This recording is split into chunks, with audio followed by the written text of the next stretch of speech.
This is George Gruhn from Gruhn Guitars. We're doing our standard Friday morning question and answer session, August 21st, 2020. August 21st, by coincidence, happens to be my 75th birthday. And I can say I don't feel old, but I recognize when I look in the mirror that I look older than I used to. But I don't feel old. I don't believe that I think old. And I hope that I never think or act terribly old, because I like to be open to fresh new ideas and to learn new things every day.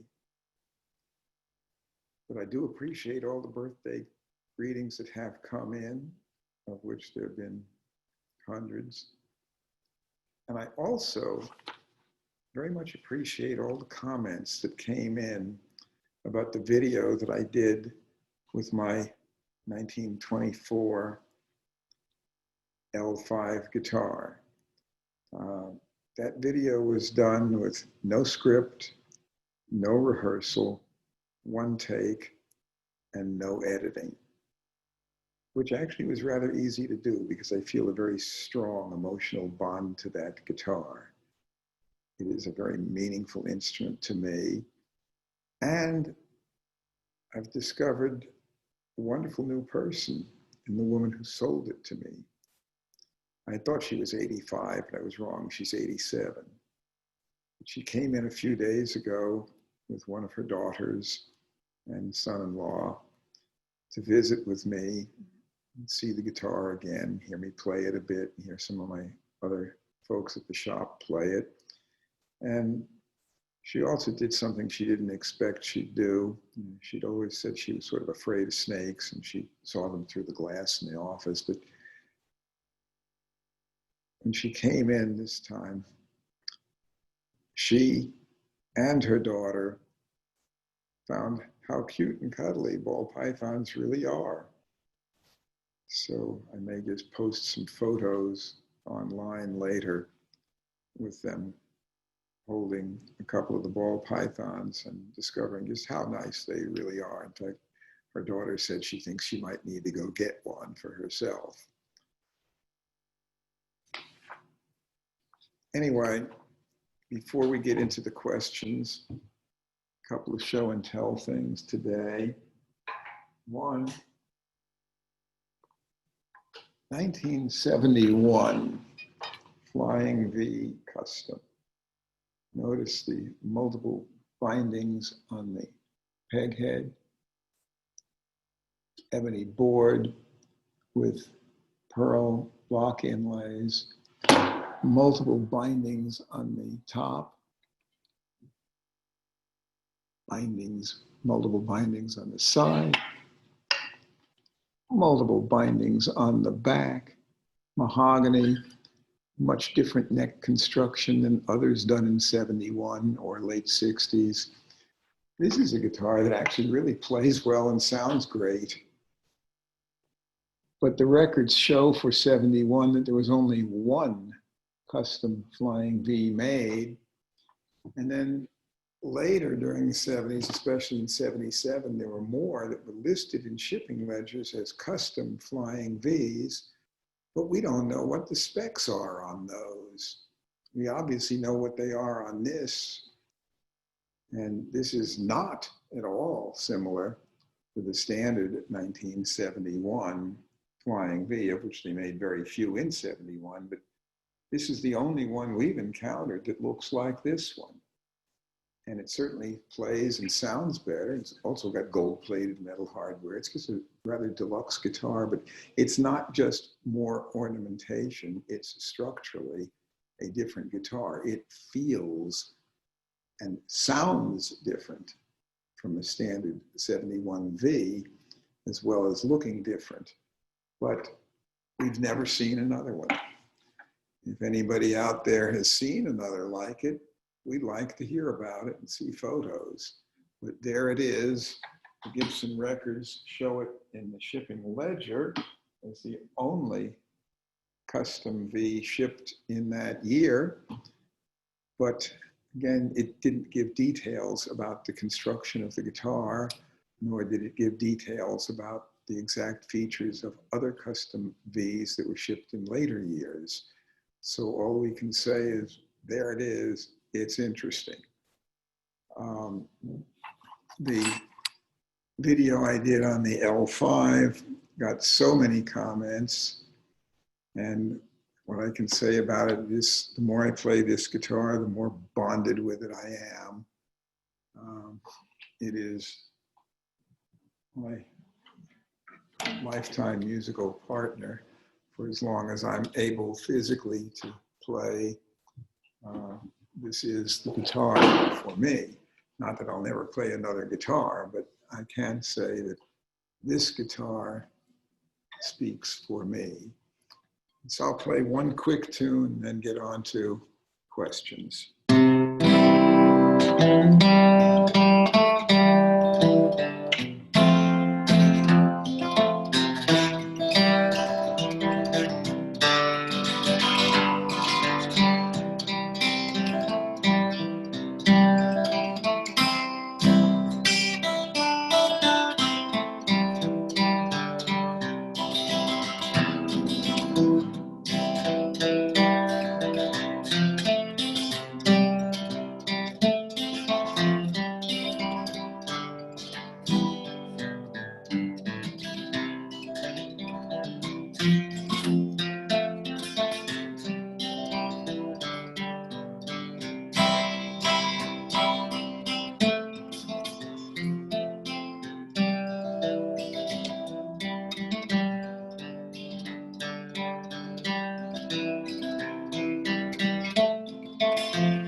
I'm 75 years old. This guitar is dated on the label December 1st, 1924. With proper care, this one can easily last another 200 years or more. And it looks right now, virtually brand new. I wish the same could be said for me, but I'll do the best I can to take care of myself and to take care of this guitar as long as I live. But I fully expect that guitar to be able to outlive me and my grandchildren. That's just the way it is with good stringed instruments. They're built to last. On to the questions. Lowell Reed asks, do you know, is the J160E Gibson structurally any different than the J45 other than the neck inlays and the pickup? Thinking of tone, it's so hard to learn when you can't play them together. Well, the J160E was introduced in the 50s and continued right on into the 70s. But it's actually structurally a very different guitar from a J45. A J45 is an acoustic guitar, and it has a solid spruce top with X bracing and has a 14 fret neck, 14 frets clear of the body. The 160E has trapezoid fingerboard inlays, just like you'd see on a Les Paul Standard, whereas the J45 has dots. Obviously, that's not an important structural difference, and it has nothing to do with sound. The 14 fret neck versus a 15 fret neck really wouldn't make a drastic difference in sound, but the J160E had a laminated spruce top and simple ladder bracing. It was not X-braced, and with a laminate top and ladder bracing, it does not have the acoustic sound of a J45. It has a P90 pickup mounted at the end of the fingerboard, and that is a magnetic pickup of the same type that Gibson used on solid body guitars. So plugged in, it does not sound like a modern acoustic electric guitar, because those typically do not have a magnetic pickup. And so this gives a sound that has some characteristics of an acoustic flat top, but sounds in many ways closer to just a hollow body electric guitar, which essentially is what it really is. So the J160E is truly a very different beast. Had it not been for the fact that the Beatles used J160Es a bit, they might not be so popular today. But they do have collector's appeal to a large extent as a direct result of use by the Beatles, because in my opinion, is the J160E a great sounding acoustic guitar? Absolutely not. Is it a great acoustic electric guitar? I think the answer to that is not really that either. I view it as a very compromised design. It's an interesting bit of history. The Beatles were able to make good use of it, regardless of whether I think it's a great guitar or not, because they were great musicians. And in the hands of a truly great musician, you may not necessarily always have to have a great instrument. A great instrument in the hands of a player with little skill does not produce great music. A mediocre instrument in the hands of a truly great musician can still produce great music.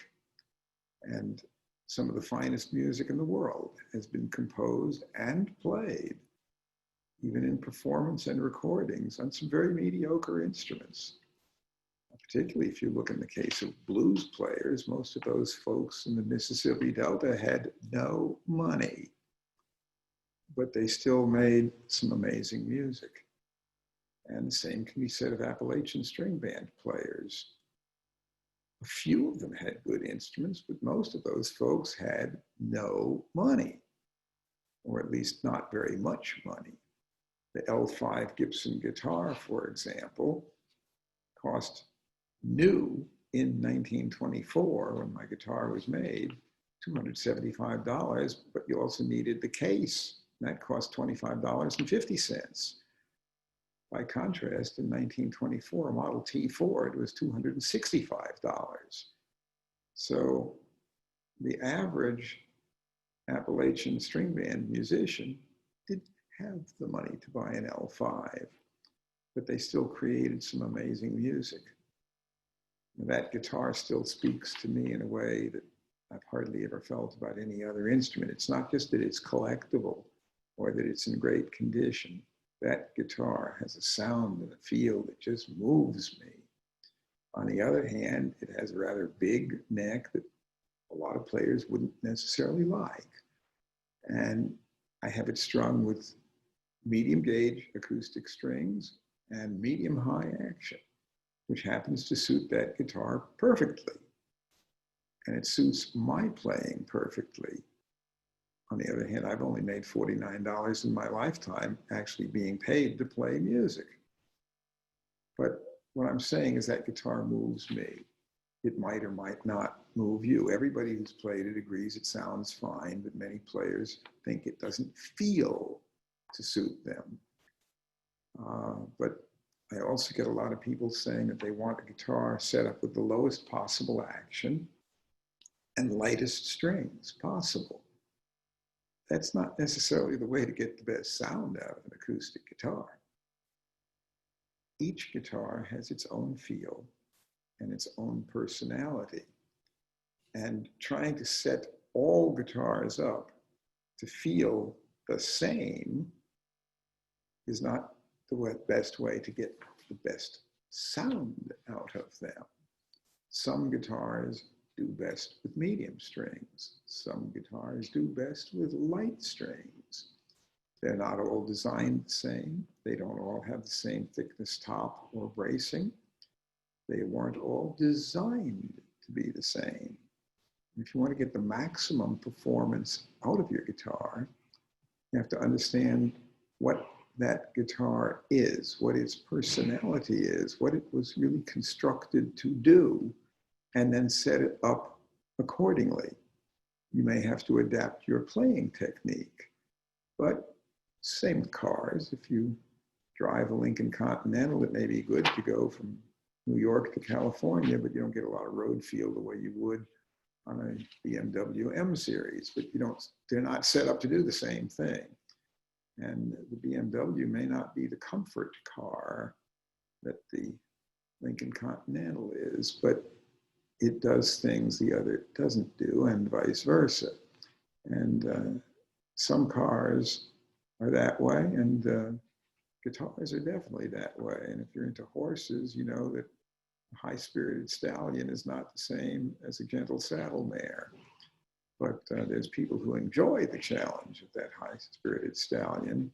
And I'd have to say that that L5 is like the high-spirited stallion. It may not be for everybody, but it works for me. And all guitars have an optimum setup for what that type guitar was designed to do. And when you set it up otherwise, it may suit your feel. You may find it comfortable, but I would have to say you're not setting it up necessarily then to get the best possible results out of that instrument. Anyway, Earl Eng has a question. How should I restore 30s and 40s vintage guitars if we only play the guitar once a month for 30 minutes? Do we need to slack the strings? If you're really only going to play a guitar for 30 minutes once a month, leaving it at full tension all the time, especially for an acoustic. If it's an electric guitar, the tension with light strings, like most electric players are using, especially if they bend notes a lot, that's not going to be a problem. You can leave it tuned up. But for an acoustic guitar, if you're really truly going to play it only 30 minutes once a month, you don't have to slack the strings completely, but I would certainly slack it considerably. There is no reason to have all that tension pulling on it. Plus, if you're only going to look at it once a month, or sometimes people look at it, they don't open the case for a year or more, bad things can happen. See, if a bridge starts to pull loose and you don't look at it frequently, it could do a whole lot of damage. Whereas if you're playing it every day, you look at it every day and you'll notice if anything is going on. But if there's an instrument that you're not going to look at but once a month or even less, slack those strings, because otherwise, as soon as anything does start developing that's a problem, you won't notice it in time to prevent real serious damage. So he goes on to say, why can't I find old Gibson or Guild archtop or hollow body guitars on the market today? In the past, many stores had several to sell monthly, but now they appear rare. Only the real expensive ones are listed. Are collectors hoarding them? Well, you've identified a problem that I haven't noticed. We're still getting guitars of the type you mentioned. And collectors are not hoarding the low-end, cheaper models. Guitars like a Gibson L48 archtop or an L50 or even L7. Those are good guitars to play, but are collectors just hoarding them so there's none left? The answer to that is no. And the same I would say for Guild hollow body electrics.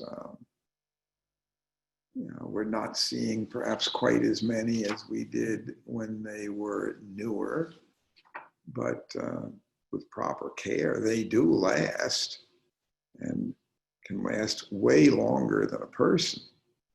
So if they've been well maintained, there should be no problem, and we still see plenty of them.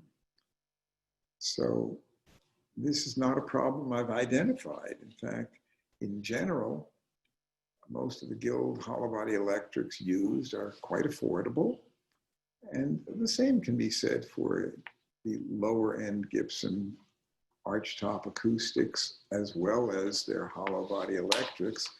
Vintage ES335s are expensive. Vintage ES125 or ES225 Gibsons are readily available and in general don't cost especially much more than buying a nice new guitar. So that truly shouldn't be a great problem. I don't know where you've been looking, but if you're looking online or with vintage dealers, they should have those. Joe Beckers in the Netherlands is inquiring about the Gibson MK Mark Series style MK35. According to the serial number, it was built in 1977, bought it secondhand in 79, and has played it ever since. And he goes on to say that these guitars don't look like a normal traditional Gibson or Martin. They were a product of scientific or academic interest in the sound of guitars. Scientist Michael Kasha and builder Richard Schneider worked together with Gibson, which was owned by Norland at that time in the mid-70s, to produce this series of guitars. They were produced from 75 through 79. But after that, they were discontinued. The question is, why did they stop making these guitars? Well, I remember quite well when the Mark series were first introduced, and they did have quite a splash of publicity about them. And they were, as he says, designed. Dr. Michael Kasha, who was at the University of Florida in Tallahassee, put a great deal of effort into the study of guitar acoustics. And Richard Schneider was a luthier in Michigan who had worked quite closely with Gibson on design prototypes. And they came up with prototype guitars, which among others, they had a product specialist named Bruce Boland, who had started at Gibson in '63. In fact, I had met Bruce very shortly after he was hired, because he did not work at the Gibson factory. He worked at the Gibson corporate offices at CMI, Chicago Musical Instrument Company. That was in Lincolnwood, a northern part of Chicago. I first met Bruce probably around 64 or 65, but Bruce said that the prototypes to him really sounded and played great. Bruce was primarily a jazz player. He was a versatile player. He was a very good player, and is still a fine player. I spoke to him only a few days ago, and he said that the problem that there were multiple problems. The design that Schneider and Kasha came up with was extremely difficult to try to do in production. They had to really tone it down a bit. They couldn't do all the features of the prototype designs. It would have been just prohibitively difficult and expensive. It would require a great deal of completely new tooling. Even as it was, what they did required a lot of new tooling. They also really didn't get all that much cooperation from the people at the factory who had to build these things. They were not enthused. They just felt that they weren't real Gibsons.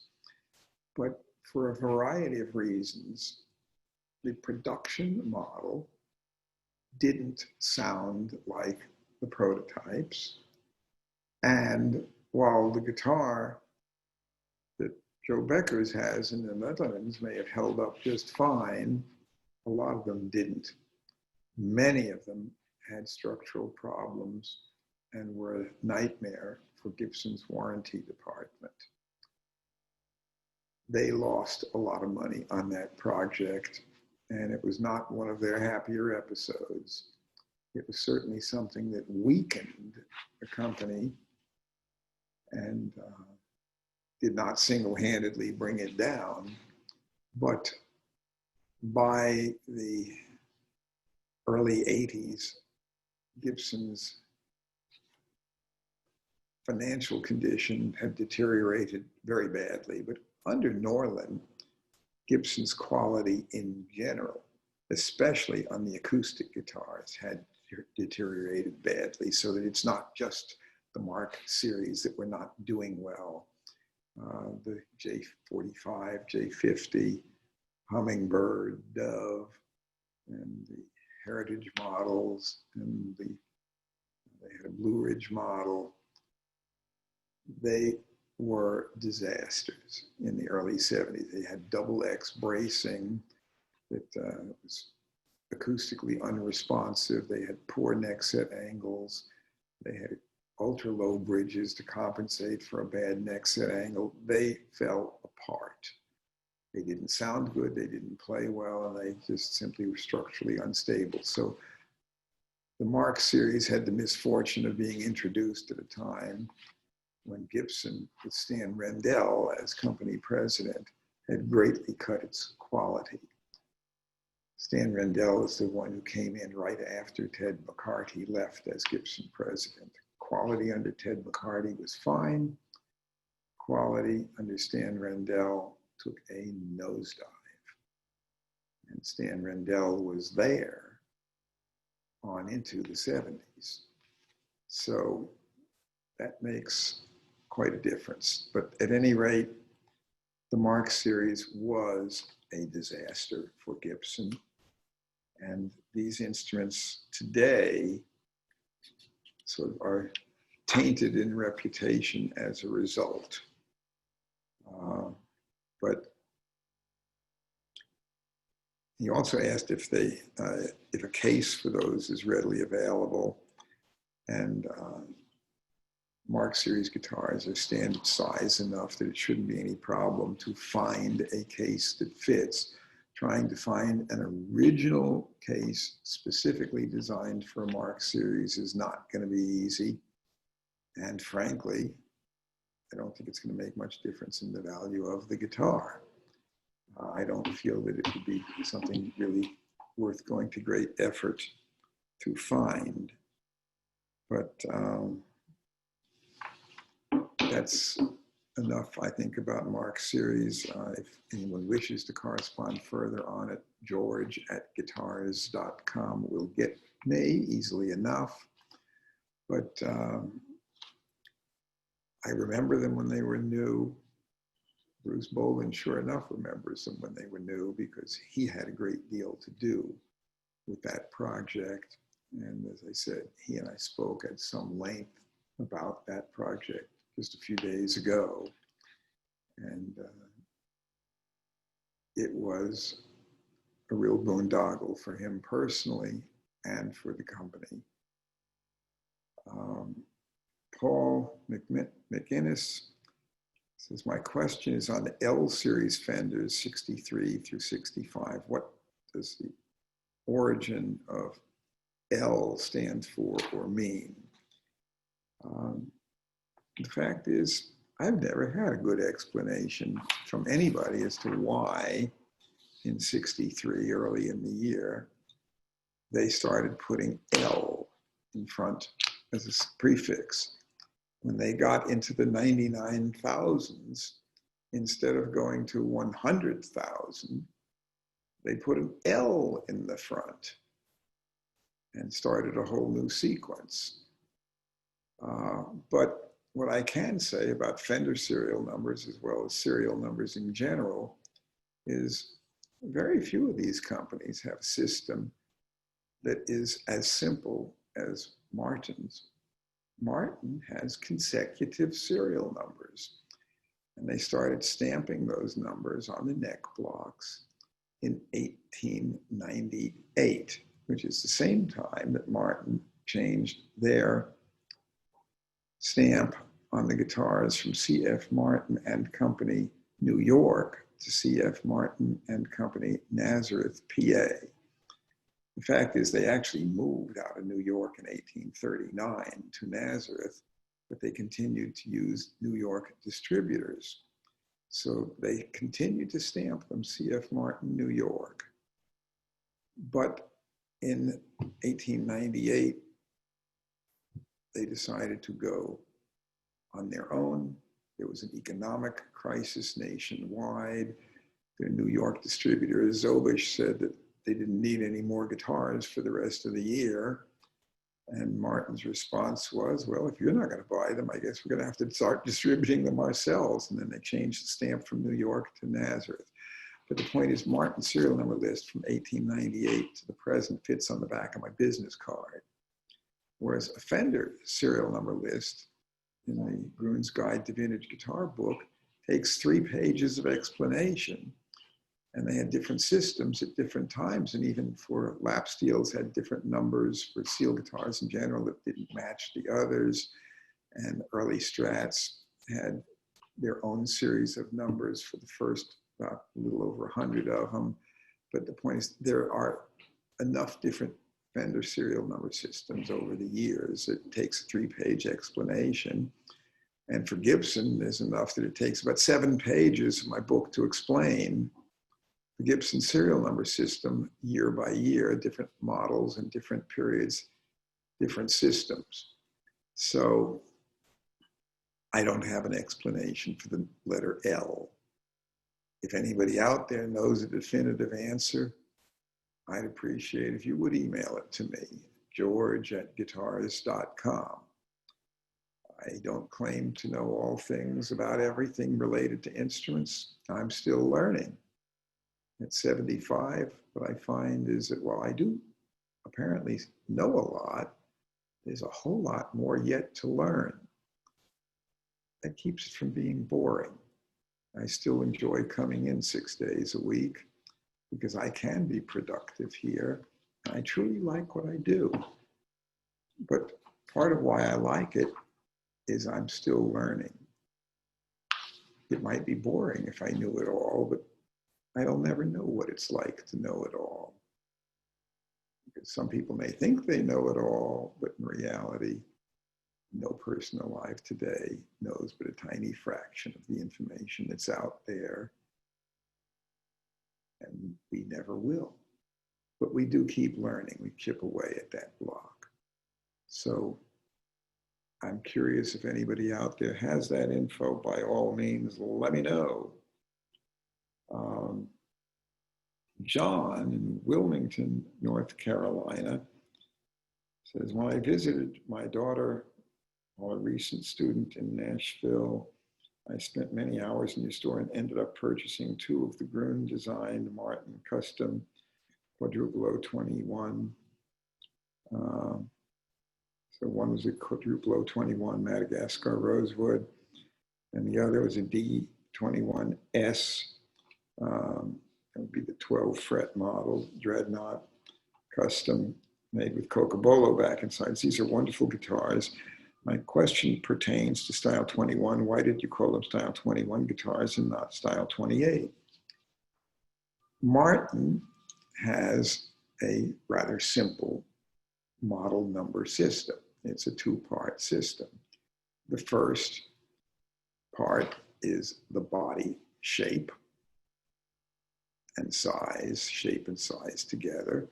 And the second is a hyphen and a number, and the number is the level of ornamentation. And generally also goes with that, the style type wood. Well, D is Dreadnought.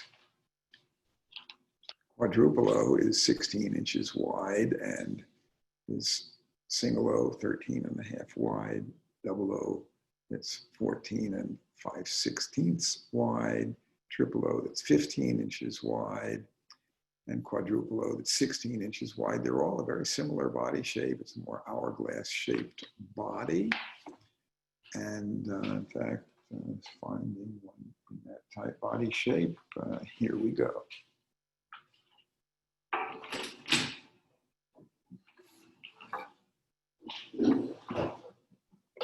That is an OM, which is exactly the same as triple O size, 15 inches wide, that body shape.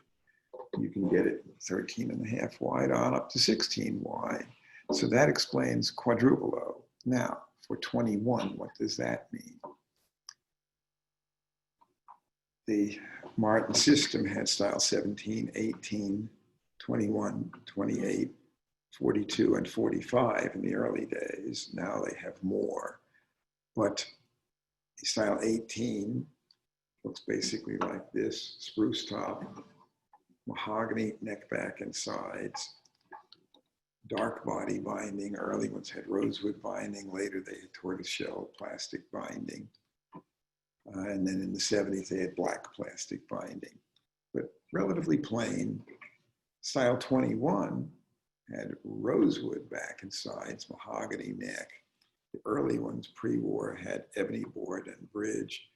Post-war, they had rosewood bridge and fingerboard, spruce top. And they had dark body bindings. The early ones had rosewood binding. And then in the 30s, they went to tortoiseshell grain binding. And then in the 70s, they had actually discontinued most of the 21s after 69. But when I designed a custom D21, I gave it the ornamentation of the pre-World War II style 21, which had herringbone trim around the sound hole. The center sound hole rosette was herringbone, and the back stripe down the middle of the back was herringbone. It had the wood bindings.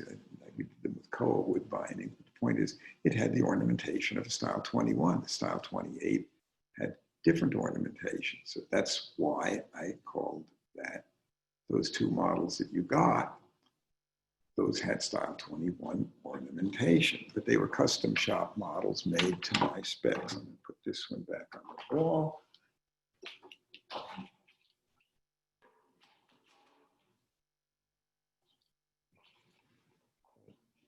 A significant percentage of the Martin guitars that we sell new have custom shop specifications. They are things that we design, but in general, I personally design most of those, and they are available here. Other dealers can also order custom guitars, but the ones that we carry are unique to this shop.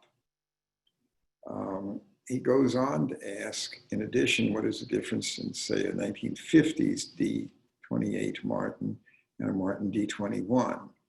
If I decide at some point to purchase one of these older Martins, it seems the D21, excuse me, is less expensive and perhaps really the same guitar.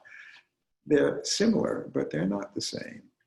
The style 21 in the 1950s and 60s features the same body size and shape because it's a D. They're both 14 fret neck. The carved volute that you see on the back of the peg head on a style 28 is not present on the style 18 or on the style 21. This volute, that is this triangular carving there,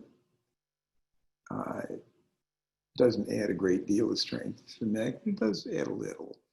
It's decorative as much as anything, but that is present on a style 28 and not present on a 50s style 21. It is present on, if you go back to the 1920s, it's present on the 21. But specs can change a bit over the years.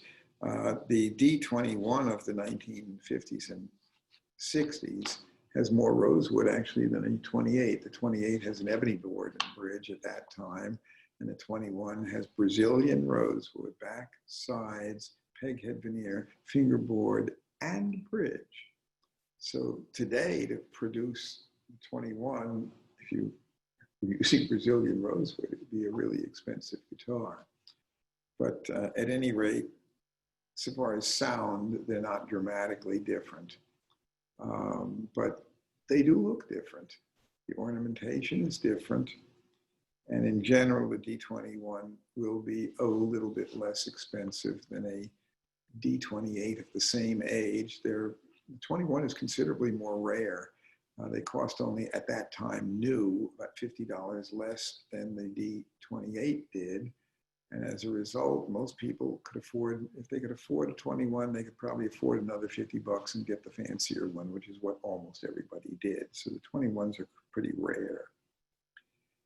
Steve Chrysophilie says, it's been suggested that non-cutaway bodies on acoustic guitars have more tonal range and volume than cutaways due to more surface area in the upper bout. Is there any truth to that? Well, it's not only surface area, it is air chamber volume, because the cutaway does take out some air chamber size, and that area of the cutaway, the way it's constructed, is not going to vibrate as well as on a non-cutaway guitar. But the difference, quite frankly, is fairly subtle. And I have heard some really fine sounding cutaway acoustic guitars. Ranger Doug Green, Riders in the Sky, plays a lot of his shows on a cutaway Stromberg Deluxe, which is one of his favorite guitars. And it's plenty powerful. It's a powerhouse. And he also has a non-cutaway Stromberg Deluxe. It's a little bit older. And frankly, the cutaway one he has sounds just fine. If it's a well-made guitar, the difference is not going to be dramatic. But there is a certain subtle difference.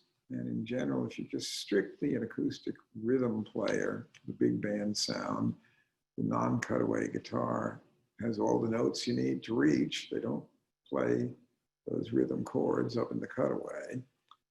And if you set a guitar up for rhythm playing, it's probably not going to be one that you'd want to cut away on anyway, because you're not going to be going up there.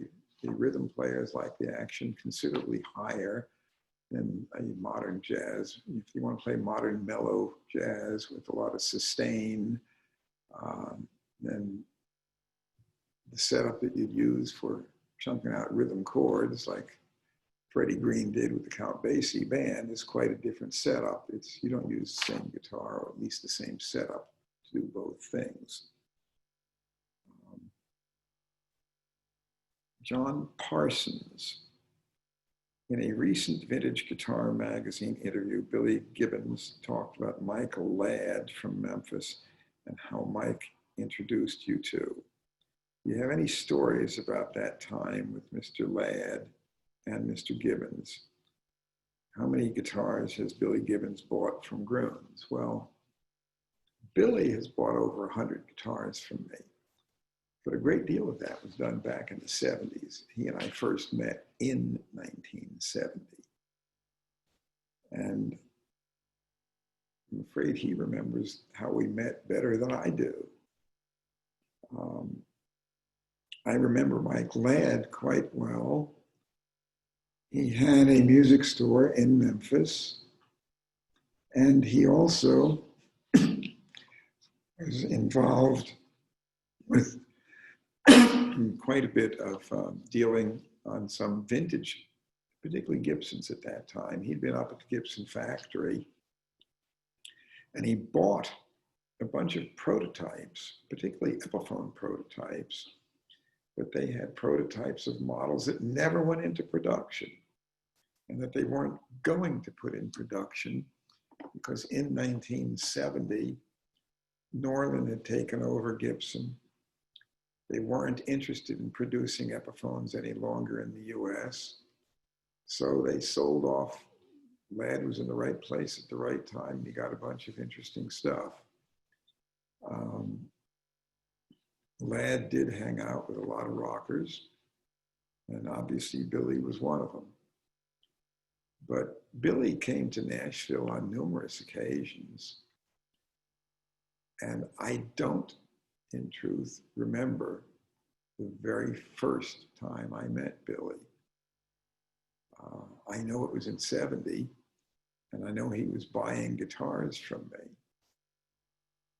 But exactly what role Mike Ladd played in introducing the two of us, I fear that Billy knows that better than I do. Because it's entirely possible simply that Mike said that I was there in Nashville and he ought to go see me. Because I don't remember a personal introduction of Billy and me from Mike. But it's entirely possible that Mike told Billy about me and that when he was in Nashville that I ought to go visit me. So at any rate, I can say that Billy and I have been friends since 1970. He's bought a lot of guitars from me over the years, but much of that buying was quite a few years ago. He still has the guitars. Like I've mentioned several times, I can repeat it again, if you take good care of one, it can last 200 years. After a while, you don't need as many anymore. Just like Neil Young bought plenty of guitars from me back in the 70s. He hasn't bought any lately from me, but he still has those guitars and he still uses them. As long as you take care of them, after a while, if you're a player and you have all the toys you want, you don't necessarily need to go out and buy a bunch more. On the other hand, if you're a collector, collectors may be insatiable.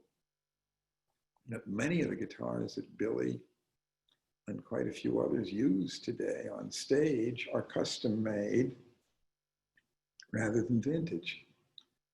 They don't want to take their best, most expensive, most valuable vintage ones out on the road where they might get damaged or worn. But also, they have a problem where there's now so many guitars produced new as relics that look so close to the vintage originals that you can't tell one from the other. So, even close to 30 years ago, Billy told me that he'd done a gig, played his Gibson Les Paul Pearly Gates 59 curly top Les Paul standard for the main show, and then for the encore used a 58 Explorer. But at the end of the show, the people backstage approached him and said, "That's a really neat guitar you used there. And was that a Ibanez or was it a Hamer?" And he said, "No, that was my 58 Flying V Gibson." And the guy said, "Gee, I didn't know they made them too." If you can't tell what it is on stage, it doesn't awe the audience as much as if you have one shaped like the state of Texas that at the push of a button can say, "Get down," right through the PA. Where another button will belch smoke and flame. You know, Billy has a lot of interesting guitars. Rick Nielsen has a lot of interesting guitars. Rick's another one who bought a whole bunch of guitars from me back in the 70s and 80s. And now almost everything he plays is custom made just for him. Has a lot of flash. He likes to use a different guitar for every tune. It's part of his show routine. But it's not something where he needs to have a vintage instrument. The new instruments today, especially custom order, can be very high quality, certainly stage worthy. In the early 70s, the new instruments were nowhere near as good as what you could buy used. I would maintain that the new instruments today are not better than the golden era vintage ones, but they do darn well. And plugged in to your rig, if you got the cable that's 1.5 feet long, it goes to the wireless transmitter on your belt, which goes to pedal board on the floor and rack mounted effects, and that goes off to a mixing board, and that goes into a power amp, and that comes out the house PA. Doesn't matter whether you have a vintage one or a new one. The new ones today do just fine for that. And in fact, if you're running it through that much in terms of effects, you may want a very low signal to noise ratio pickup, which may actually not have great, wonderful tone of its own, but which you can run through all these effects and give the sounds that these guys want. Especially if you're looking for ultra distortion, the way a lot of metal bands do. You don't need a vintage guitar to do that. And you can get new ones that are made to your exact specs and look really, really flashy. And for somebody who wants to have the guitar as his visual identification, where it's just as important as his stage outfit, that's a reason why some guys don't use old ones on stage anymore, numerous reasons, but that doesn't mean the old ones aren't good. George Scanelli. I notice when I look at the sound hole of an acoustic guitar that there may be a vertical strip of wood going down the back of the guitar, probably for the purposes of added support. These vertical strips only seem to be on the more expensive guitars or guitars that are very old, like the old Lion and Healy's made in the 1920s, or even guitars in the 1960s or 70s, such as Yamaha FT180, along with other models. I even noticed all the Martin guitars that are made in Mexico do not have this strip. I can't imagine it being a cost factor. Also, the Gibsons, Collings, and Martins made in the US and most other expensive brands have these strips. I know this is a moot point while considering what guitar to buy, but it surely seems like a coincidence. What are your thoughts? Well, it is a reinforcement strip. Most acoustic guitars have a two-piece back, and that seam will have more support if it has this wood strip on the inside on that seam. But the fact is, many makers have gotten by without doing that. It seems to work generally okay, but it's more likely to be structurally as strong as possible if it is reinforced. And so all the USA-made Martins would feature that, and Collings and Santa Cruz and other makers would certainly do that. And I think that is a good thing to do. So at any rate, that is an explanation there. I have a question that came in from Karsten Haslett, and that he's asking, is it possible for a 1964 Telecaster to have a 1963 neck? It has 64 pots and pickups. Well, those old Fenders have body date, neck date.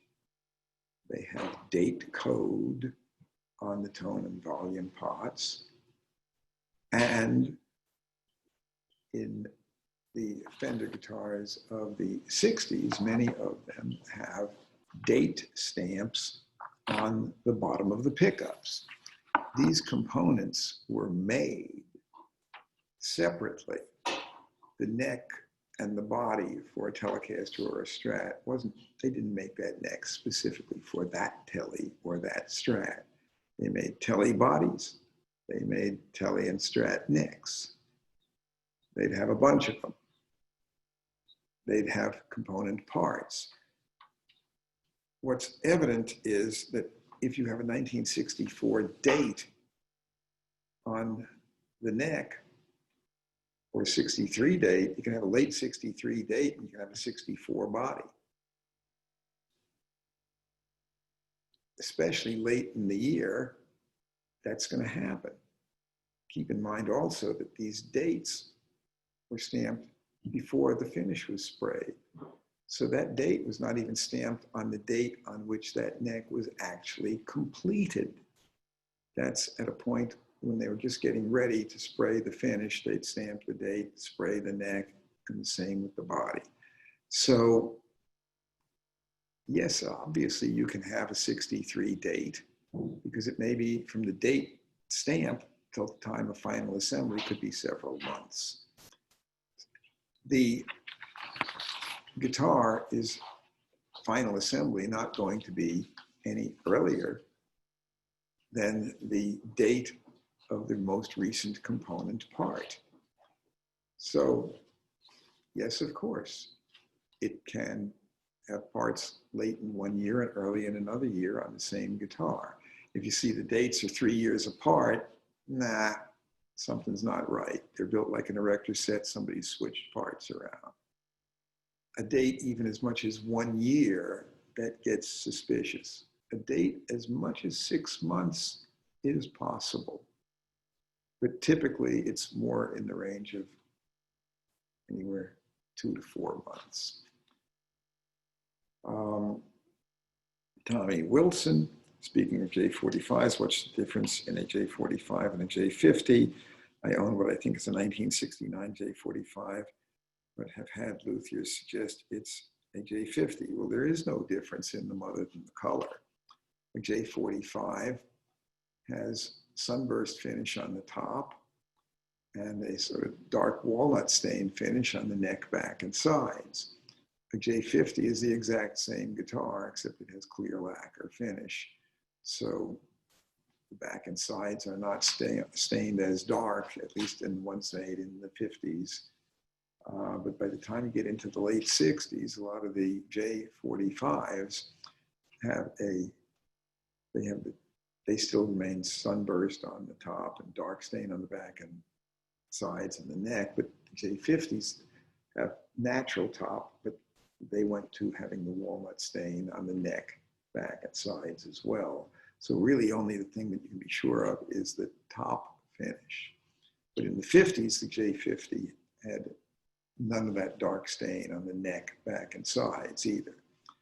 But by the time you get into late 60s and into the 70s, then the neck, back, and sides are the same on both, but only the top is the distinguishing feature, natural finish on a J50, sunburst finish on a J45. Otherwise, the same. Lawrence Harris, what do you think is going to be the next big thing in acoustic guitar? Well, I've said it before in other shows. It's really hard to make predictions because they're about the future. I don't know. But I do think that one of the things that people have been striving for many years, and that still hasn't really been perfected as much as a lot of people would like to see, is a guitar that you can plug in and get virtually any volume you want and still sound like an acoustic guitar. Acoustic guitar amplification is obviously a major industry, and there are makers doing quite a fine job. Fishman may be one of the biggest, but there's LR Baggs, K&K, there's dozens of them making acoustic guitar amplification systems. Taylor makes their own pickups. Maton has their own. Cole Clark in Australia has their own. But there is still, in my opinion, room for improvement in that area. And there's no question people are still working on that. So there are already some phenomenal sounding acoustic guitars, and magnetic pickups in guitars were very well perfected in the 1950s. And there are folks who still want to try other new ideas, but I haven't heard anything that impresses me as being better than the sound of a good 52 Tele or a good 57 through 60 patent applied for Gibson humbucking pickup. To me, those are not deficient. They're not screaming for there's no customers screaming for, please give me more. These don't sound good enough. That's seldom the thing I hear. But on acoustic amplification, I think there's room for more.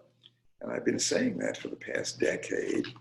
And I still haven't heard one yet that I think absolutely is fully evolved. I think they are still a work in progress.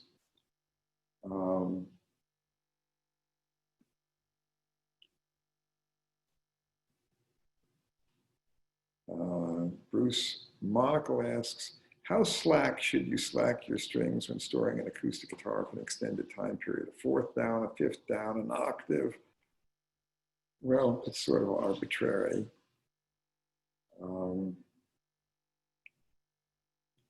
it's, what I'd have to say is that significant if you're not going to play it for a while. It doesn't have to be totally slack, but if you have a little bit of tension on it, at least so it looks good. If you're displaying it, you don't need to have it fully tuned if you're not going to play it. But if you tune even an octave down, that's fine, but you know, a fifth or a fourth down is going to be enough that it's going to relieve a lot of tension. So any of that will work. Bruce Monaco also said the L serial number was a mistake and Fender just used them anyway. Well, I'll try to confirm that, but that seems a bit strange. I could understand them making a mistake, but making enough serial number plates so they'd have 3 years worth? That seems odd. But I'll need to double check that. While it may seem odd to me and maybe even illogical, logic doesn't always seem to answer all questions about why companies did what they did. There's a fair number of instances when it beats me why they did some of those things. And this may be one of them. But again, I'll try to check.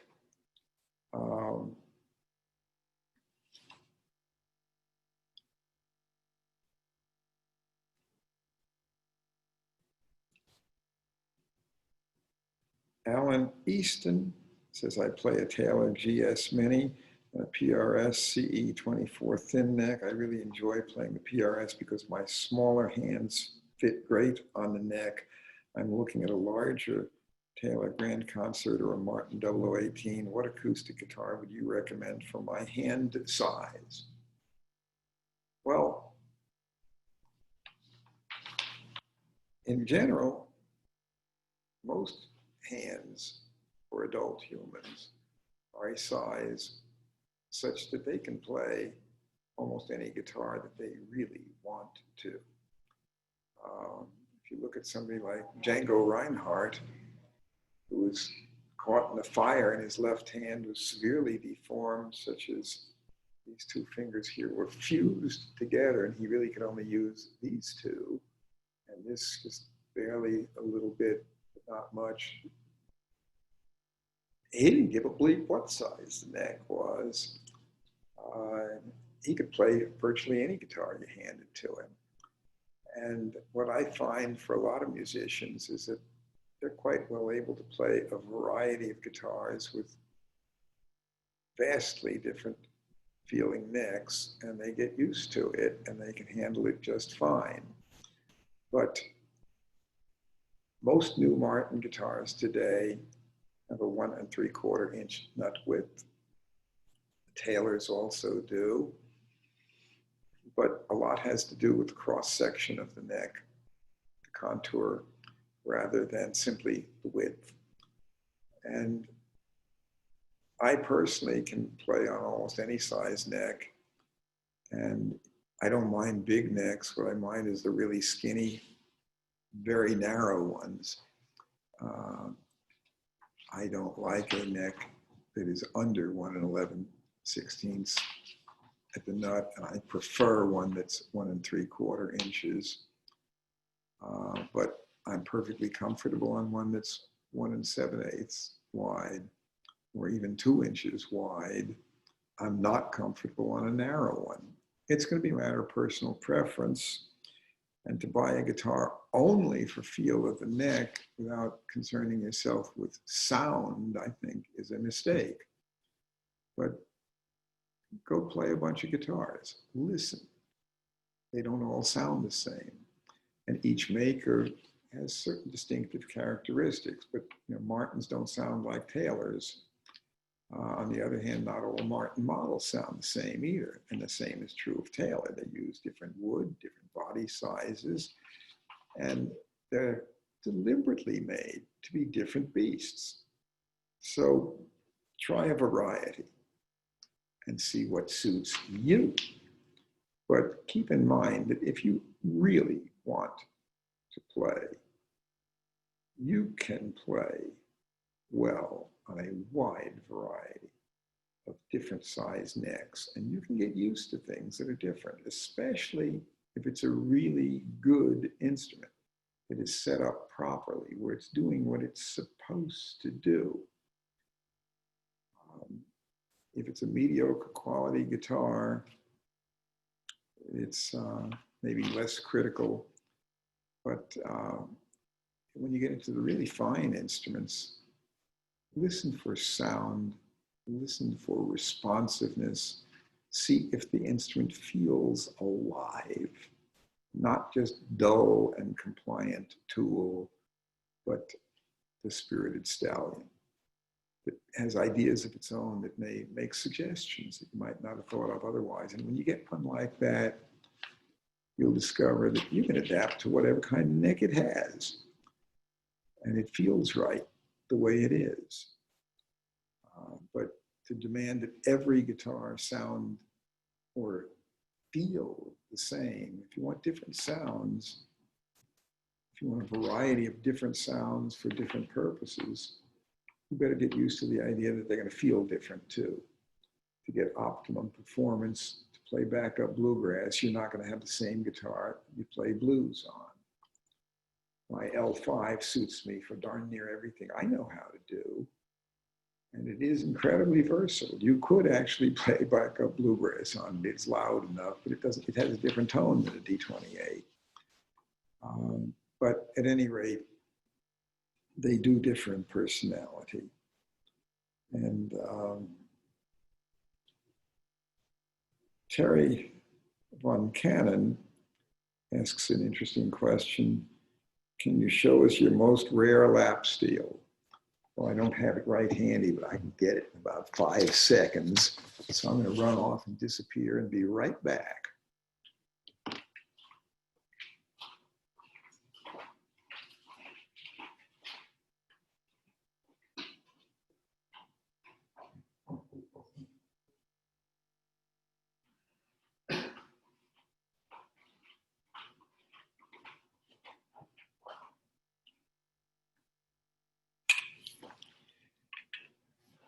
This funky looking steel has no maker's name on it, but it does have a stamp here, says PAT period PEND period, right there.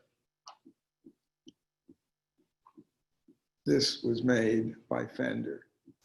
There is no name on it. The earliest ones that they had on the market in a catalog were K and F brand in 1946. This one predates K and F. And then later, the K and F's had a metal plate here with the name, and then later it just said Fender, because Doc Kaufman didn't stay with Leo very long. The workmanship is funky, crude. And these fret markers are just stenciled on markers. There's no fingerboard. There's funky, cheap construction, but that is the earliest type Fender pickup where the strings go through the pickup. And it's extremely rare. It's certainly an interesting piece of history. Is it a wonderful instrument to play? Not especially, but historically, very interesting. So, I have a few other questions. Tom Griswold in Overland Park, Kansas. You have from time to time commented on carbon fiber guitars. I'd like to hear more. My wife and I own an all carbon emerald 12 string, outstanding by any measure, excellent volume, balance, and tone, impervious to changes in temperature and humidity, built to stand rough handling and rarely goes out of tune. In your view, why are we not seeing more carbon fiber instruments, and you believe their place in the market is going forward? Well, there are carbon fiber guitars being made by a variety of companies. I'm actually not familiar with the Emerald brand, but I can say that I'm familiar with those made by CA Guitars, by Rainsong, and by McPherson. And it is possible to make a remarkably good guitar, but it doesn't sound the same as a wood guitar. On the other hand, if you're playing a date in a rainforest in Brazil one day, and you're going to fly to Vail, Colorado the next day where it's very dry, lots of luck with your acoustic guitar made out of wood. You can take carbon fiber guitars that McPherson makes, and they can be heated to 140 degrees in an oven for a week, and it doesn't hurt them. And you can drop them to minus 40 Fahrenheit for a week, and it doesn't hurt them either. And plugged in, they sound good. Acoustically, are they fully equivalent to the best of wood guitars? No, but they're still good. Paul says, I'd be interested to hear your comments on the respective merits of the pre-war archtop guitars built by Gibson and Epiphone, especially the high-end 16 3/8-inch Epiphones like the Deluxe and the Broadway. Well, the early ones were 16 3/8, and then later they went to about 17 3/8. And Epiphone also went to 18.5 inches wide on the Emperor. Gibson L5 was 16 inches early on, and in 35 went to 17 inches. The Super 400 came out in 35 at 18 inches. Epiphone and Gibson were competitors. They both made very good guitars. I think the Epiphones are underrated. In the Vintage Guitar Magazine Price Guide, I think they're highly underrated. They're good guitars, and they are well worthy of attention. But they're both of quite equivalent quality. Epiphone came out with a full line of guitars in archtop F-hole acoustic models in 31, and Gibson at that point only had the L5 and the L10. The L5 came out in 23, but they only made one that year that we know of. And they made Gibson L5 was the only model in the Gibson catalog in an F-hole archtop until 29. 29 is when they came out with the L10, but actually the L10 appeared in 29, but didn't get in a catalog till 30. And when Epiphone came out with a whole line in 31, Gibson promptly followed with a full line.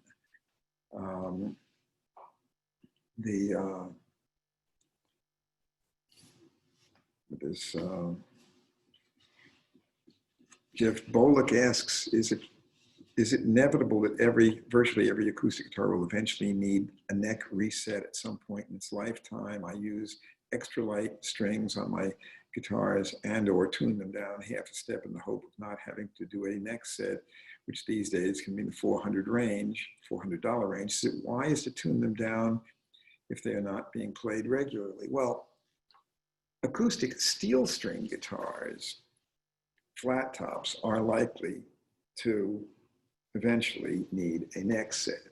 Classical guitars have much less tension and are not necessarily going to be expected to need a neck set. Setting your guitar up with ultralight strings is really not the best way to get the best sound out of many guitars. So in that case, I think that the answer is you may have to put up with the fact that not all guitars can be played for your entire life with no service. But if you string your guitar that was designed for medium strings with extra lights, sure, you'll put off having to do a neck set, but in the meantime, you'll never get the sound that guitar was designed to do. It won't be putting out its best performance. If you buy a BMW M series or a Ferrari, if you want it to last forever, you don't have to drive it. But if you actually use it for intended purpose, it will have wear and it will need maintenance and it may not last forever. But the guitar, even if you play it for its intended purpose and give it maintenance, it should last a couple hundred years if you treat it well. So don't string it simply to avoid a neck set. You may need a neck set every 30 to 50 years. But in the meantime, set it up so it sounds good. Alex asks, first question, whether or not I personally own any guitars built by Kim Walker. In many circles, his guitars are being praised as some of the best ever built. Can you speak to your opinion of his work? Well, he was my shop foreman in the repair department for some years, but this goes back to the 1980s.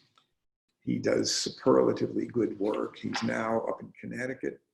He left my employ to go work at Guild in the end of '86, and I had suggested him to be their foreman for final assembly, and his work is supremely good. So no question about that. I have a few of his instruments that he built prototypes for me back in the '80s for Guild, so I have a number of examples of his work from that time. But have I played any of his most recent ones? No, but I've heard that they're very good. And every bit of work I've ever seen done by him is great. He's a fine builder. And then he asks also, what is your opinion of guitars built with torrefied tops? And in the future, do you anticipate we'll see more rosewood back and sides also being torrefied? I don't anticipate seeing rosewood torrefied. Rosewood has a fairly high oil content that wouldn't necessarily respond well to torrefication, and there's just no reason to do it on that. And in general, all the custom guitars I have built by Martin or anybody else, if they're acoustic guitars with spruce tops, I specifically specify non-torrefied. Torrefication makes the top somewhat structurally more brittle. It gives you a different harmonic response. It's not my favorite, to each his own. You don't have to agree with me, but yes, to my personal opinion. Anyway, I'll be back next week. Send your questions, and in the meantime, I'm easy to reach at the shop number, 615-256-2033, or my email, george@guitars.com.